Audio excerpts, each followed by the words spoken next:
आज का हमारा टॉपिक है role of family in stimulation of speech of language and home dream. आज हम इसके बारे में बात करेंगे। इसमें कि भाषा एवं वाणी एक ऐसा माध्यम है जिसके द्वारा विचारों तथा भावों का संप्रेषण होता है। जिसे हम समझते हैं कि वाणी के बिना हम संप्रेषण नहीं कर सकते, हम अपने विचारों को व्यक्त नहीं कर सकते, किसी से बात नहीं कर सकते, अपने भावों को व्यक्त नहीं कर सकते, जैसे खुशी, गम, दुख, ये सब कुछ भी हम व्यक्त नहीं कर सकते। फिर और वाणी के विकास के लिए, वाणी और भाषा, स्पीच एंड लैंग्वेज के विकास के लिए परिवार की बहुत बड़ी भूमिका होती है। क्योंकि बच्चा जब छोटा होता है तो वो फैमिली मेंबर के साथ रहता है, अपने परिवार वालों के साथ रहता है। तो इसलिए माता पिता की भूमिका और घर वालों की भूमिका बहुत ज्यादा होती है। और उससे उसके वाणी और भाषा का विकास भी बहुत अच्छे से होता है। क्योंकि घर के लोग जितनी ज्यादा बातचीत करते हैं उतना ज्यादा ही बच्चे का विकास होता है। फिर बच्चे का प्रथम सामाजिकरण का यहीं से शुरुआत होती है। जो बच्चा होता है, मतलब कि वो सोशलाइजेशन जो होता है बच्चे का यहीं से शुरू होता है। क्योंकि वो परिवार में, उसके लिए उसे कहीं जाने की जरूरत नहीं पड़ती है। घर में इतने सारे लोग होते हैं जिससे वो जिनके वो संपर्क में आता है। और हमेशा कोई ना कोई आकर उसे बुलाता है, वो देखता है तो आई कांटेक्ट करता है। तो ये सब सारी चीजें जो है वहां से होती हैं। फिर परिवार बच्चे का एक अभिन्न अंग, ये हम सभी जानते हैं कि परिवार जो है बच्चे के लिए एक बहुत महत्वपूर्ण अंग होता है। क्योंकि अगर परिवार ना हो तो जो है कि बच्चा इतर बितर हो जाता है, चाहे कोई भी हो। तो इसलिए जो है कि परिवार सबके लिए, कोई भी बच्चा हो, बहुत महत्वपूर्ण अंग होता है। और वाणी और भाषा के लिए तो ये बहुत ही महत्वपूर्ण माना जाता है। फिर बच्चे की भाषा एवं वाणी विकास में परिवार के सदस्य महत्वपूर्ण भूमिका निभाते हैं। क्योंकि अगर बच्चे की वाणी सही से डेवलप नहीं है तो जो परिवार के लोग हैं उनकी बहुत पूर्ण महत्व भूमिका होती है। क्योंकि वो जो है कि बच्चे को सिखाते हैं, बच्चा उनकी नकल करता है, इमिटेट करता, अनुकरण करके सीखता है। और वो जो कहते हैं वो बोलने की कोशिश करते हैं, बुलवाने की कोशिश करते हैं। तो इसलिए जो फैमिली मेंबर होते हैं, परिवार होता है बच्चे का, उनका बहुत ज्यादा महत्व होता है। सामान्य बच्चा अपनी श्रवण शक्ति के आधार पर भाषा एवं वाणी को का ज्ञान प्राप्त करता है। हम सभी जानते हैं कि जो सामान्य बच्चा एक होता है, वो बच्चा सुनकर सुनकर देखकर वो जो है कि उसकी स्पीच और लैंग्वेज जो है डेवलप हो जाती है। लेकिन एक श्रवण बाधित बच्चे के लिए बहुत कठिन होता है। क्योंकि वो बच्चा सुनता नहीं है, अगर सुनता नहीं है तो फिर वो बोलेगा नहीं। तो इसलिए जो है कि श्रवण बाधित बच्चों के लिए ये बहुत ही डिफिकल्ट होता है। तो इसके लिए जो है परिवार की भूमिका बहुत होती है कि परिवार जो है उसे ट्रेन करता है और सिखाता है, प्रैक्टिस करवाता है। तो जो है बच्चे की वो भाषा जो है, भाषा का विकास अच्छे से हो जाता है। एक बधिर बच्चे के लिए यह कठिन है क्योंकि उसकी श्रवण शक्ति दोषपूर्ण होती है, अतः उसके भाषा वाणी में सीखने का दिक्कत दृष्टि संवेदना पर निर्भर होता है। हम जानते हैं कि हमारे श्रवण बाधित बच्चे जो होते हैं वो सुन नहीं सकते। तो क्या है, वो विजुअल पर ज्यादा निर्धारित मतलब आश्रित होते हैं। कोई चीज देख के उन्हें देखते हैं। फिर जैसे कि साइन है तो साइन के द्वारा वो देखते हैं तो वो समझते हैं कि हाँ ये चीज है। तो कोई भी चीज के लिए, जैसे हमारी फेस रीडिंग करते हैं, स्पीच रीडिंग करते हैं, तो ज्यादातर जो है कि वो विजुअल पर निर्भर हो जाते हैं। बच्चे की श्रवण क्षमता बढ़ाने के लिए उसकी वाणी एवं भाषा विकास परिवार की निम्नलिखित भूमिका है, बहुत सारी भूमिकाएं हैं इसकी।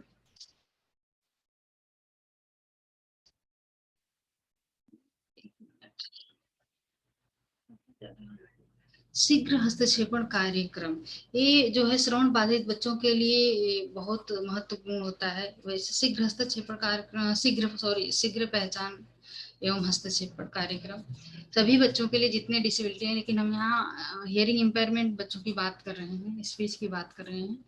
तो शीघ्र पहचान एवं हस्तक्षेप पर बहुत जरूरी होता है, क्योंकि जब जितने जल्दी बच्चे का पहचान की जाएगी उतने जल्दी ही उसका हस्तक्षेप पर हो जाएगा। तो बच्चा अगर छोटा है, 6 महीने से 3.5 साल के अंदर अगर बच्चे का श्रवण दोष, बच्चे को जो दोष है श्रवण दोष, उसका पता लगाया जा जाए तो जो है बच्चे का वाणी और भाषा का विकास बहुत अच्छे तरीके से किया जा सकता है। कि क्रिटिकल एज, अगर क्रिटिकल एज जो होती है हमारी 0 से 3.5 साल की, अगर उसमें बच्चे को बच्चे की पहचान कर ली गई और उस दौरान बच्चे को हस्तक्षेपण कार्यक्रम मिल गया, तो जो है कि बच्चे का भाषा का विकास अच्छा हो जाता है, क्योंकि बच्चे का उस टाइम ब्रेन डेवलप का टाइम होता है, उस टाइम बच्चे का मस्तिष्क का विकास जो है होता है।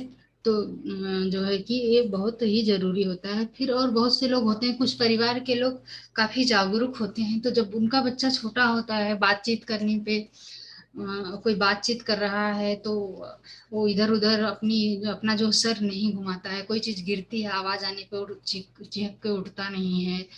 तो बहुत सारी एक्टिविटीज जो घर में होती है, बच्चा जैसा का तैसा रहता है, तो उन्हें जल्दी से वो पता कर लेते हैं कि क्या बात है कि बच्चा किसी भी चीज पर रिस्पॉन्स नहीं दे रहा है। क्योंकि छोटे बच्चे होते हैं, तो अगर कोई आवाज आई, कोई ज्यादा तेज बोल दिया, तो वो चिहुक के उठ जाते हैं और या तो रोने लगते हैं।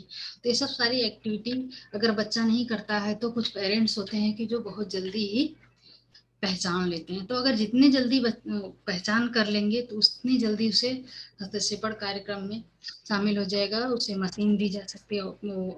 पहले तो डॉक्टर के पास जाएंगे, फिर उसको प्रॉब्लम क्या है तो ऑडियोलॉजिस्ट के पास, फिर ऑडियोलॉजिस्ट जो है स्क्रीनिंग करेगा, फिर उसे हियरिंग एड प्रोवाइड करेगा। तो जितने जल्दी ही उसे मशीन लग जाएगी बच्चे को, उतने जल्दी ही उसके वाणी और भाषा का विकास हो जाएगा।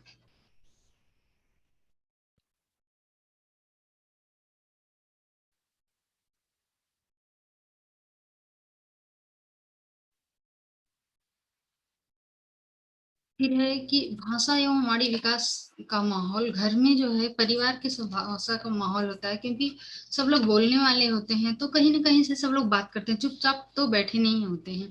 तो बातचीत का माहौल होता है, और ऐसा होना चाहिए कि बच्चे से भी बात तो करते रहें, ताकि जो है बच्चा धीरे धीरे तो नहीं, कुछ तो कोशिश तो करेगा, सुनने की कोशिश करेगा, तो वो फिर बोलने बोलने लगेगा। अगर उसे मशीन दी गई है टाइम पर, तो बोलने की भी कोशिश करने लगेगा।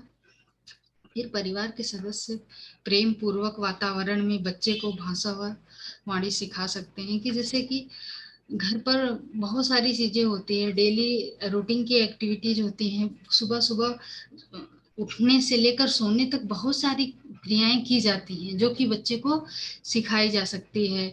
ब्रश टाइम है, नहाने का टाइम है, नाश्ता का टाइम है, फिर खाना का है, फिर सोना है, बच्चा सोएगा फिर उठेगा, फिर खेलना है, पढ़ना है। बहुत सारे बच्चे होते हैं घर में, तो बहुत सारी डेली रूटीन की एक्टिविटीज जो होती हैं वो बच्चे को अच्छे से सिखा सकते हैं, और वहाँ पर बच्चे की वाणी और भाषा का विकास बहुत अच्छे ढंग से हो सकता है। क्योंकि घर पर बहुत सारी चीजें होती हैं कि जिसके द्वारा बच्चे को हम सिखा सकते हैं, कोई चीज खोजने की जरूरत नहीं पड़ती है। लेकिन यहाँ पर ये चीज होती है कि पेरेंट्स को उसकी जानकारी नहीं होती है, उनको पता चल गया कि हमारा बच्चा नहीं बोलता है, तो चुप ही हो जाते हैं कि बोलता नहीं है तो भी नहीं ही बोलेगा, ऐसा नहीं है। लेकिन उन्हें अच्छे मार्गदर्शन की भी जरूरत होती है।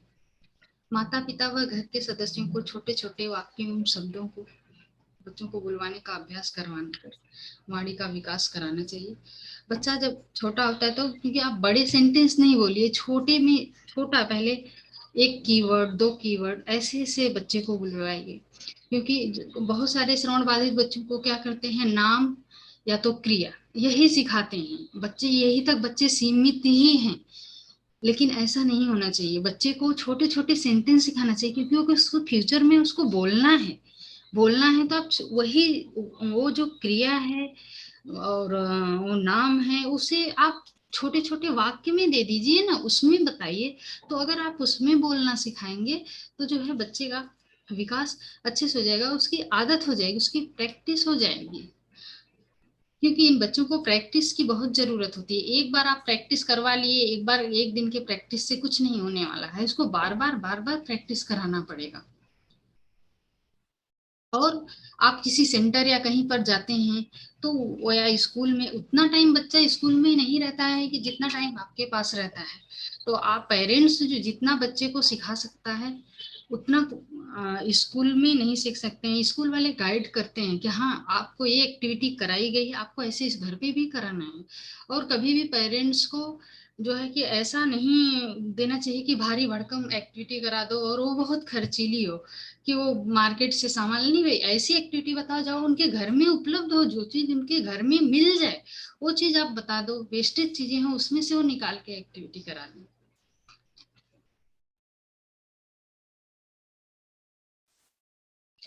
गृह प्रशिक्षण, माता पिता घर पर श्रवण बाधित बच्चों को श्रवण प्रशिक्षण व वाणी प्रशिक्षण करवा सकते हैं। होम बेस्ड ट्रेनिंग होती है इसमें, जो है कि जो थेरापिस्ट या ट्रेन करने वाला होता है उसे घर पर बुलाकर, घर एक बहुत अच्छी जगह है बच्चों को सिखाने के लिए, क्योंकि घर पर हर चीज अवेलेबल और रियल होती है। आप कहीं किसी सेंटर वगैरह पे अगर जाते हैं तो वहाँ आर्टिफिशियल चीजें मिलते हैं, लेकिन अगर घर पर करवाते हो, जैसे अब किचन की चीज बच्चे को बतानी है, किचन की चीज बच्चे को बतानी है तो वो किचन में लेकर चले जाओ बच्चे को, और आप रियल चीजें बता दो वहां पर। कपड़े के बारे में बताना है तो आप अपनी अलमारी खोल दो, अलमारी खोल के बच्चे को बता दो कि ये सारी चीजें हैं। तो गृह प्रशिक्षण जो है बच्चों के लिए बहुत ज्यादा जरूरी होता है।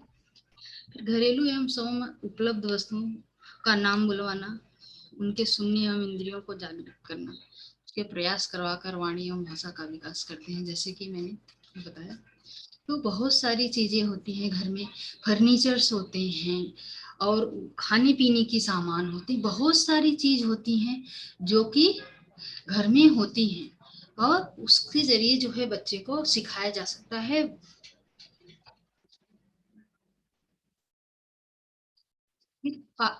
परिवार का माहौल, परिवार का माहौल फिर हमें देखना कि परिवार का माहौल कैसा है।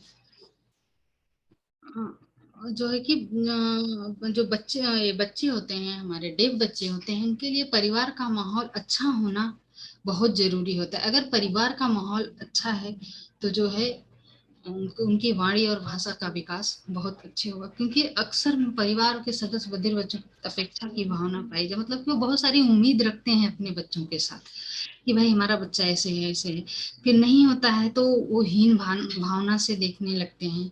लेकिन ऐसा नहीं है। जो अगर घर पर अगर घर पर जाओ और वहां पर थेरापी आप देखो तो घर का माहौल भी देखो कि घर के लोगों की अपेक्षाएं क्या है, वो बच्चों से उम्मीद क्या रखते हैं, उसके बारे में भी हमें जानना पड़ता है। मैं तो एवीटी की हूँ तो हमें पता है। हमें तो अगर हम थेरापी लेते हैं, अगर होम बेस्ड अपने घर पे बुला के या उनके घर पे जाते हैं तो हमें उनके बारे में धीरे धीरे सब कुछ पता चल जाता है कि उनके घर का माहौल कैसा है। लेकिन वो सेंटर पे आते हैं तो कहीं एक दो महीने पर उनके सेंटर पे जाते तो यहाँ, लेकिन हम होम ट्रेनिंग की बात कर रहे हैं तो हम उनके घर पे ही जा रहे हैं। तो हमें परिवार को के लोगों की सबकी हमें उन्हें क्या चाहिए, क्या अपेक्षा वो रखते हैं बच्चों से, वो सब सारी चीजें के बारे में धीरे धीरे पता चलता है। और अगर वो ज्यादा अपेक्षाएं रखने लगते हैं ना तो बच्चे का जो है वहीं पर वाणी और भाषा का विकास जो है वो प्रभावित होने लगता है। और अगर बच्चे को स्नेहपूर्ण वातावरण के द्वारा सिखाया जाए, अच्छे से सिखाया जाए, नहीं सीख जाएगा बच्चा, सीख जाएगा, कभी भी डिमोटिवेट ना हो तो जो है बहुत अच्छा होता है। फिर है अभिभावक की सहभागिता, परिवार का जो है सहयोग बहुत ज्यादा जरूरी होता है इन बच्चों के लिए, क्योंकि जो बच्चे होते हैं स्कूल का दोहराया जाता है, और मतलब कि जो बच्चे और कुछ बच्चे रुचि लेते हैं किसी चीज में, और जो स्कूलों में पढ़ाया जाता है उसे बच्चे से दोहराना चाहिए और अध्यापकों से मिले। जो होम ट्रेनिंग दी जाती है, जो बच्चे को ट्रेनिंग देता है वो घर पर जाकर या स्कूल में जाकर टीचर से मिले, जो टीचर बच्चे को पढ़ा रहा है उससे मिले कि नहीं भाई इस बच्चे को ये कमी है, ये परेशानी है, वहां पर इसे जो है कि आप इसी पहली बेंच पर बैठाओ ताकि ये आपका स्पीच रीडिंग कर सके। तो और बहुत सारी चीजें होती, कोई चीज हो तो उसको एडेप्टेशन करके पढ़ाओ, तो जो है कि बच्चा जो है अच्छे से सीखेगा।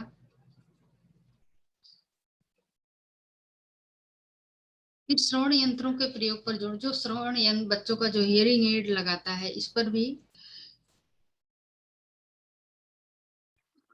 और जो घर है बच्चे के लिए एक ऐसी जगह है कि बच्चा अगर कहीं स्कूल में भी जाता है तो छोटा बच्चा है तो 3 से 4 घंटे रहता है, लेकिन बाकी टाइम तो अपने घर पे रहता है। 24 घंटे में अगर वो 4 घंटे के लिए स्कूल जाता है तो 20 घंटे घर पे रहता है। 20 घंटे में अगर वो 10 घंटा भी सोता है तो 10 घंटा तो वो जागता है।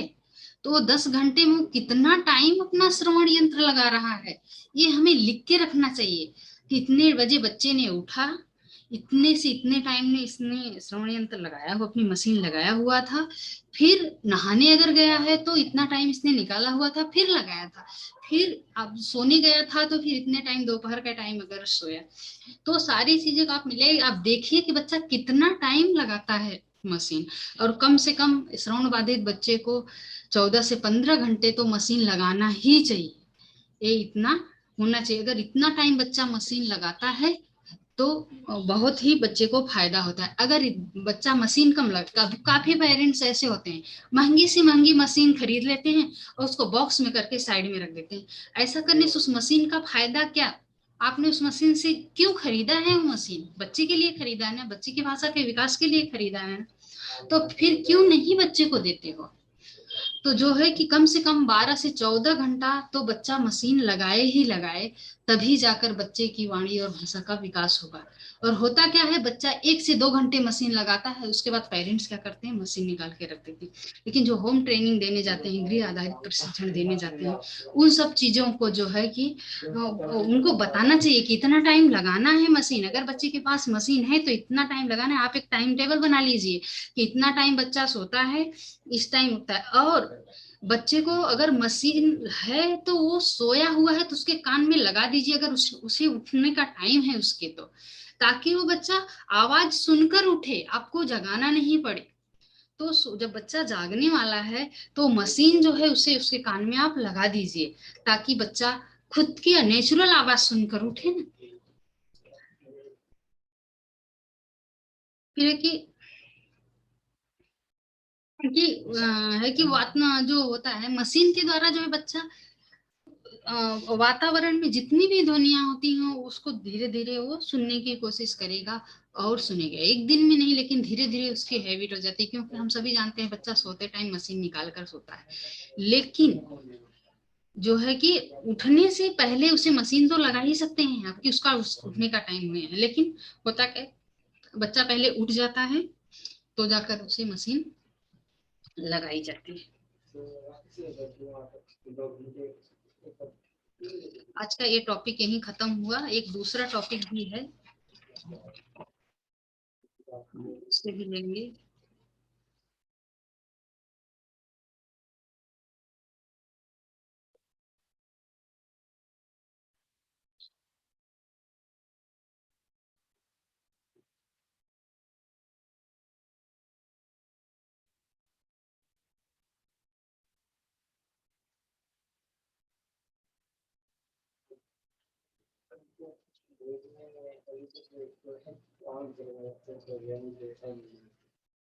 हम वाणी का असेसमेंट कैसे करते हैं? हम 3 लेवल पर उसका असेसमेंट करते हैं वाणी का। Evolution of speech in term of voice, articulation and suprasegmental. Voice में करते हैं, आर्टिकुलेशन में करते हैं और सुप्रासेगमेंटल करते हैं। तो हम वॉइस में देख लेते हैं। वॉइस के अंतर जो है हम बच्चे की हम कई चीजें देखते हैं। उस टाइम बच्चा वोकलाइजेशन कर रहा है कि नहीं कर रहा है, बच्चा खुद कहने से वोकलाइजेशन करता है या नहीं, वो कर पा रहा है वोकलाइजेशन की नहीं, ये सब सारी चीजें हम देखते हैं। और जब वो वोकलाइजेशन की अवधि में नियंत्रण करता है कि वो कंटिन्यू बोलना चाहता है, उसको कैसे किस मतलब कि उतार चढ़ाव में वोकलाइजेशन करता है, वो कर पा रहा है कि नहीं, हम सारी चीजें देखते हैं।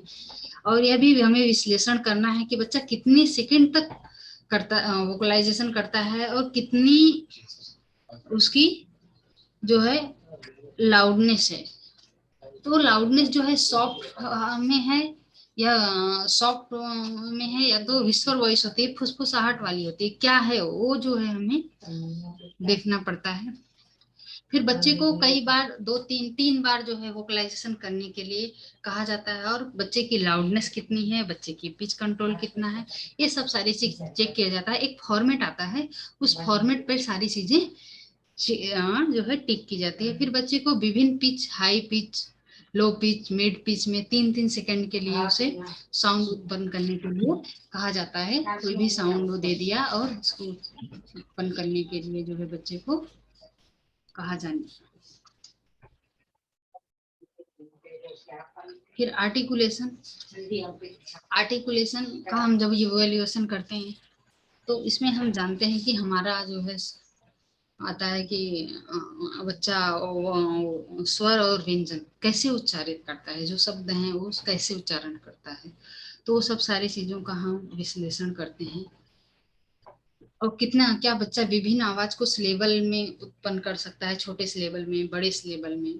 पहले कॉन्सोनेंट, फिर वॉवेल, फिर कॉन्सोनेंट, क्या सबका कॉम्बिनेशन करके कर पा रहा है या उसे रिपीट कर रहा है, क्योंकि हम इसका असेसमेंट कर रहे हैं, बच्चे का हम असेसमेंट कर रहे हैं, तो ये सब सारी चीजें हमें देखना पड़ेगा। और हमारे पास एक फॉर्मेट होता है, ये मैंने फॉर्मेट से ही लिया हुआ है बहुत सारी चीजें इसमें, तो उस पर हम टिक करते जाते हैं। अगर वो बच्चा, हम चेक करते हैं और टिक करते जाते हैं। और हमें एक चीज बहुत ध्यान से देखना पड़ता है, जब हम बच्चे का असेसमेंट इवैल्यूएशन करते हैं ना, तो वहां पर जो है कि जब हम असेसमेंट करते हैं तो हम वहां पर रिपीट नहीं करते हैं, हम बस असेसमेंट करते जाते हैं, हम उसे दोहराते नहीं हैं। तो वॉवेल कॉन्सोनेंट, कॉन्सोनेंट वॉवेल्स, पहले कॉन्सोनेंट फिर वॉवेल्स फिर कॉन्सोनेंट, सबका कॉम्बिनेशन हम देखते हैं और टिक करते चले जाते हैं। तो असेसमेंट करते वक्त हमें ये ध्यान देना पड़ता है कि हम वो चीज रिपीट नहीं करते हैं, हम एक ही बार बच्चे से पूछते हैं और बच्चे ने उत्तर दिया तो वहां टिक का निशान लगा दिया, अगर नहीं दिया तो जो है फिर वहां पर बच्चे को हमें है कि बस इस चीज के ऊपर हमें काम करना है।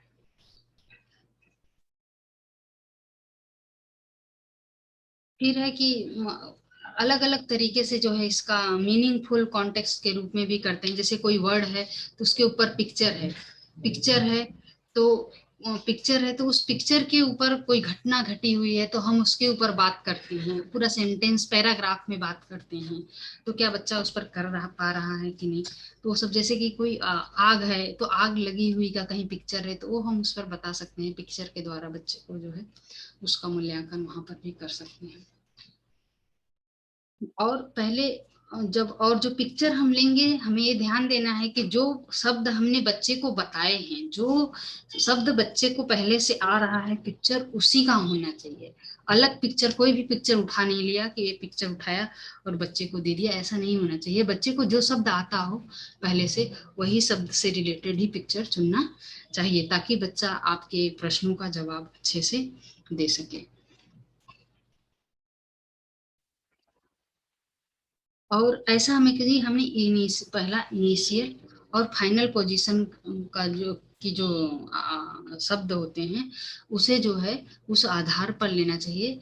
पहले हमें इनिशियल में हमने जैसे क सिखाया है, तो हमें लास्ट में भी क वाला शब्द जो है ऐसा सिखाना चाहिए। पहले हम इनिशियल सिखाते हैं, फिर मिडल, फिर फाइनल पोजीशन के शब्द सिखाते हैं। जो हमारी वर्ड लिस्ट होती है उस पर भी हम मूल्यांकन कर लेते हैं, करते हैं कि बच्चा कौन कौन सा साउंड जो है उच्चारण कर लेता है। कभी कभी बच्चा इनिशियल और फाइनल बोलता है, मिडल नहीं बोलता है, कभी कभी फाइनल बोलता है, मिडल और इनिशियल नहीं बोलता है। तो ये सब सारी चीजों का हम आर्टिकुलेशन असेसमेंट में हम तो करते हैं। फिर सुप्रा सेगमेंटल फीचर्स भी देखते हैं। बच्चा जो है कि सुप्रा सेगमेंटल्स में हमारे फ्रेजेस आते हैं, इंटोनेशन आता है, स्ट्रेस आता है, रेट ऑफ स्पीच आती है। क्या बच्चा ये सब सारी चीजों को उपयुक्त तरीके से उच्चारण कर पा रहा है। तो ये सब सारी चीजें हम देखते हैं। और फिर हमें प्रश्न के तरीके से पूछते हैं कि क्या बच्चा स्ट्रेस सिलेबस एवं उपयुक्त लाउडनेस में उपयुक्त वर्ड कह सकता है या नहीं। ठीक नहीं कर सकता है तो फिर क्यों नहीं कर पा रहा है, फिर हमें उसके ऊपर काम करना है कि भाई नहीं, ये सच्चा, ये चीज अभी सीखा नहीं, हमें भी सिखाना है इसे। फिर क्या है कि बच्चा जो कोई शब्द है क्या उसे सेंटेंस में जोड़ पा रहा है, जोड़ पा रहा है तो क्या वो उपयुक्त इंटोनेशन, उतार चढ़ाव उसका प्रयोग कर पा रहा है कि नहीं कर पा रहा है। फिर क्या उसकी रेट ऑफ स्पीच सही है, तेज है, धीरे है या सामान्य है। ये सब सारी चीजों को हम जो है कि वो हमारा जो फॉर्मेट होता है उसमें देखते हैं और हम असेसमेंट करते जाते हैं बच्चे का। और हमें तब तक काम करना होता है जब तक कि बच्चे की रेट ऑफ स्पीच सामान्य न हो जाए। और ये रेट ऑफ स्पीच सामान्य तब होगी जब बच्चे का श्रवण यंत्र होगा, ये हमने इससे बात करी। फिर प्रोफाइलिंग करते हैं हम, प्रोफाइलिंग करते हैं तो जो है कि इसको प्रोफाइलिंग के द्वारा भी बच्चे को देखा जाता है। बच्चे का एक प्रोफाइल तैयार किया जाता है, ये हर क्लास में हर बच्चे का अलग अलग जो है स्पीच का प्रोफाइलिंग तैयार किया जाता है। और साल में 6 महीने में एक बार उसका टेस्ट किया जाता है। पहले सिखाते हैं, 6 महीने सिखाते हैं, फिर उसको जो है कि टेस्ट उसका करते हैं। पर्टिकुलर एक एक बच्चे का जो है इंडिविजुअल टेस्ट किया जाता है और फिर उसे रेटिंग की जाती है कि बच्चा कितना सीखा, कितना उसमें प्रोग्रेस हुआ। और फिर देखते हैं कि बच्चे की जो रेटिंग है, उपस्थित है अनुपस्थित है, उपस्थित है या अनुपस्थित है तो किस रूप में है। ये सब सारी चीज फिर हम प्रोफाइलिंग में सेट करते हैं। ये कई तरीके का होता है, फोनेटिक लेवल है, सेगमेंटल है, फोनोलॉजिकल है, सुप्रा सेगमेंटल है। 3-4 लेवल्स हैं इसके। तो हम एक एक करके देखते हैं। फोनेटिक लेवल में आता है तो जैसे कि हम कोई चीज बच्चे को कोई किसी चीज में फूंक मारने के लिए, तो बच्चा फूंक मार रहा है लेकिन कितने समय तक मार रहा है वो हमें नोट करना पड़ता है। हम टाइमिंग नोट करते हैं कि भाई इतने टाइम तक बच्चे ने फूंक मारा है। फिर हम जो उसे वोकलाइजेशन करने के लिए जब कहते हैं तो वोकलाइजेशन जब वो करता है तो क्या उसकी आवाज की तीव्रता जो है अधिक है या कम है या सामान्य है, वो हम नोट करते हैं। फिर जो है कि जब बच्चे को जब वोकलाइजेशन कर रहा है तो क्या उसकी पिच में कोई परिवर्तन है, अलग है, लो पिच में है, हाई पिच में है, मिड पिच में है, कैसा है तो हम सारी चीजें हम जो है नोट करते जाते हैं।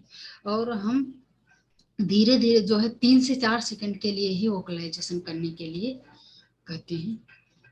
फिर फोनेटिक लेवल आता है, सॉरी सेगमेंटल एनालिसिस आता है।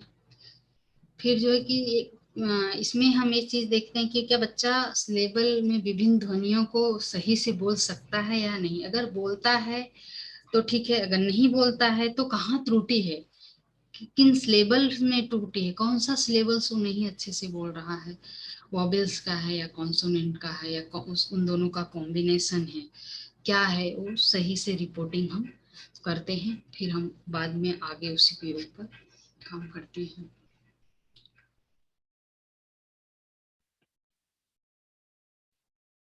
फिर है फोनोलॉजिकल एनालिसिस। हम इसमें देखते हैं कि वर्बल मोड ऑफ कम्युनिकेशन